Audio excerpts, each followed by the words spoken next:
kids vanished after playing with a haunted red racer. It started with a squeal of rusted hinges and a puff of dust. The old garage behind the Ferguson house finally gave way after years of being padlocked shut. The kids from the neighborhood had always dared each other to peek through its rotted boards, but no one had gone inside until that scorching July afternoon. Caleb, Ezra, and little Mia were chasing a rubber ball when it bounced past the overgrown fence. Caleb vaulted over first, brave as always, then waved the others through. The garage stood there like a forgotten mouth in the earth, yawning wide, its shadows stretching too far for something so small. Inside, it smelled of oil, mold, and something bitter and burned. Piles of old furniture, cracked toolboxes, and dusty tarps cluttered every corner. But what caught their eyes, standing in the center like it had been waiting, was a child's red pedal car. It gleamed as if freshly waxed, though no sunlight had touched this place in years. Its chrome handlebars sparkled, and stitched into the leather seat was a name in faded cursive: Racer. Nothing else. Mia reached out to touch it. Ezra warned her not to. Caleb laughed and climbed in first. The moment his feet hit the pedals, the air grew cold. The garage door slammed shut on its own. The windows blackened. Shadows bled from the corners, pulsing toward the center of the room. Caleb's eyes widened. He tried to climb out, but his hands were glued to the wheel. The racer began to move, even though his feet weren't pushing. It spun once, twice, faster now, and the laughter that came wasn't Caleb's. It was thin, cruel, metallic. Then, just as suddenly, the lights flickered back. The garage door creaked open. The racer sat perfectly still in the middle of the floor. But Caleb was gone. Ezra and Mia screamed. They searched behind tarps, under cabinets, in corners too dark for comfort, but there was no trace of their friend. All that remained was the racer, humming quietly, its wheels still warm. And etched into the floor beneath it, as if burned by fire, were the words: "One ride in, no way back." Ezra refused to talk about what happened that day. When the neighbors asked where Caleb went, he stammered something about a game, a mistake, maybe he ran home. No one believed him, especially not Mia, who hadn't slept since. She kept drawing pictures, red wheels, black eyes in the dark, and always Caleb's face stretched in silent panic. But the police didn't find anything. The garage was empty when they came. The racer was gone. For 3 days, Ezra stayed inside, terrified of what he might see if he stepped into the backyard again. But on the 4th morning, it was there, parked on his porch. The racer, clean, polished, the name still gleaming: Racer. His parents didn't see it. "There's nothing there, Ezra," his mother said when he pointed in horror. "Just air." But he could hear it, that metallic humming, that sickly tune. That night, he dreamed of Caleb. In the dream, Caleb was still inside the racer, but the garage had changed. It stretched on forever, filled with red pedal cars, hundreds of them, each carrying a child with lifeless eyes. And overhead, like a conductor in an orchestra of misery, something old and thin floated through the rafters, whispering, "Faster, faster." Little hearts burned brighter. Ezra woke drenched in sweat. And there it was again, at the foot of his bed this time, the racer, and a voice, not his mother's, said softly in his ear, "Ride, or she goes next." Ezra turned and saw Mia standing in the hallway, eyes wide, like something had called her out of bed. She looked at him, trembling. "I don't want to go in it." Neither did he. But when he blinked, Mia was already reaching for the handle. "No," he shouted, and dove forward, pushing her away. The racer's door creaked open as if it had waited for this choice. Without thinking, Ezra sat inside. The second he touched the pedals, the world snapped shut. His scream never left the room. When Mia opened her eyes again, she was alone. The porch was empty, just her and the soft wind.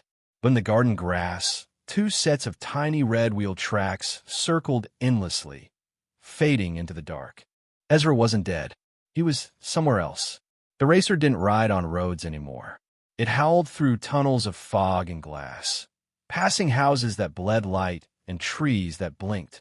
Time spun backwards and forwards, looping like the wheels beneath him.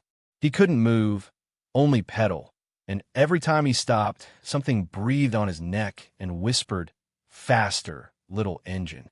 Faster." Suddenly, the car jerked and the fog cleared. He skidded to a stop inside a garage, but not his own. This one was cavernous, endless. Shadows hung like meat from the rafters. Dozens of racers lined the concrete floor. Some rusted, others pristine. And in each one, a child sat slumped, motionless, pale. Some had tears frozen on their cheeks. Ezra screamed. His voice echoed but never returned.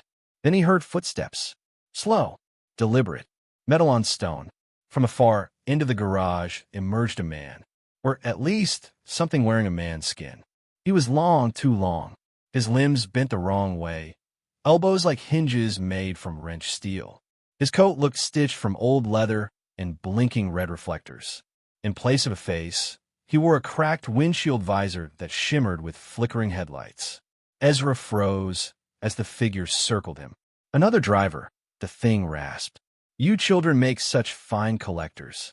Pure fear. Untouched panic. It ran a crooked finger along the racer's side. The letters burned red. Do you know what this is, boy? It hissed. This is the first racer. Born from a collision, cursed by grief. Every time a child vanishes, I restore its shine. But it gets hungry. It needs to race. Ezra trembled. Let me go. Please. The figure leaned close. Oh, but you already belong to the track. Then it pointed to the other cars. You'll drive until one takes your place. And with a screech, the racer's wheels spun on their own, dragging Ezra forward. Back into the fog. Back into the loop. Back into the hunger. Back in the real world, Mia drew the garage again, but now with two racers. And one empty space. Waiting for the next rider. Mia hadn't slept. She couldn't. The second racer had appeared in her sketch without her drawing it, its paint glistening, wheels wet with red. And below it, a new name had etched itself in jagged lines. Ezra. When she touched the paper, it twitched. The lines pulsed. It felt like something inside the page wanted out. She shoved the sketchbook under her bed. But that night, the hum returned, soft wheels spinning on pavement, a lullaby in reverse. She peeked out the window. The red racer was back, sitting beneath the flickering streetlight. Empty, its handlebar crooked like a beckoning finger. Mia screamed for her parents, but their bedroom was cold, empty, dust on the pillows. It was like they'd never lived there. And the humming grew louder. She grabbed her sketchbook and ran. Out the door, down the street, barefoot and shaking. She needed help. Anyone.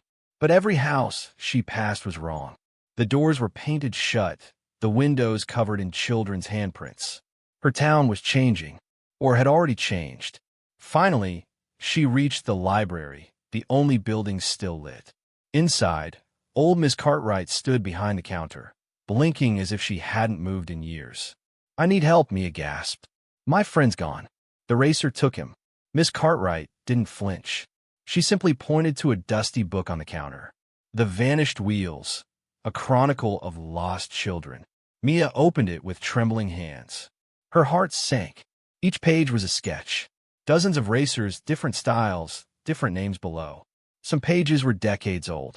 One from 1987 showed a girl with braids riding in a mist.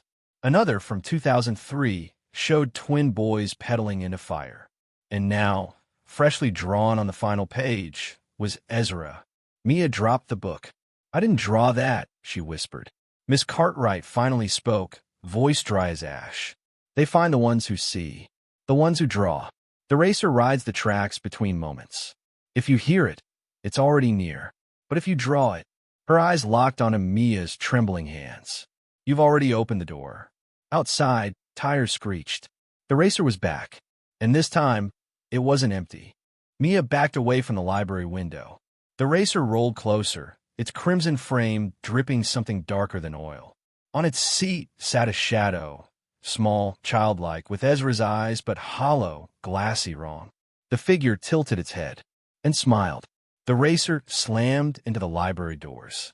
They burst open with a gust of wind that extinguished every light. Miss Cartwright didn't scream. She just whispered, "You can't outrun it, dear. You invited it." Mia ran. Down rows of shelves warped by flickering candlelight. Past old newspaper clippings of children marked missing with their names scratched out. The racer's tires skidded behind her, humming that same death song lullaby. And then, a voice. Ezra's. Mia, come ride with me. It's so fun here. I don't hurt anymore. She paused. It sounded real, almost happy. But the voice kept repeating itself, exactly the same, like a broken record played through rotten teeth. Mia turned a corner and slammed into a wall of mirrors. Endless reflections of herself, and behind each, the racer. Moving, even though she stood still. She tried to scream, but her voice was gone. In the reflection, her eyes were bleeding. Her hands were tiny again, like a child's. The sketchbook had appeared in her hands, flipping itself open to a blank page. The racer whispered in her ear now, "Draw your escape, or ride with us forever." Her hands moved, not her own. She began to sketch, lines forming a door, a warm sun, a street she remembered from before all this began. She drew it as fast as she could, ignoring the blood dripping from her nose. The moment the door was complete, the page began to glow. But the racer lunged.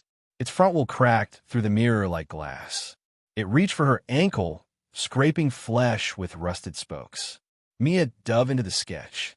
The paper folded in on itself, consuming her. And then, silence. The next morning, the town was quiet again. No kids, no cries. Only a single red racer parked in front of the library, its wheels dripping. Inside the sketchbook, still lying on the library floor, was a new drawing. A girl riding into light. But the light had claws. Ending note. And if you ever find a red racer sitting alone in your neighborhood, don't touch it. Don't even look at it. Because someone drew it there, and they're waiting for you to finish the ride.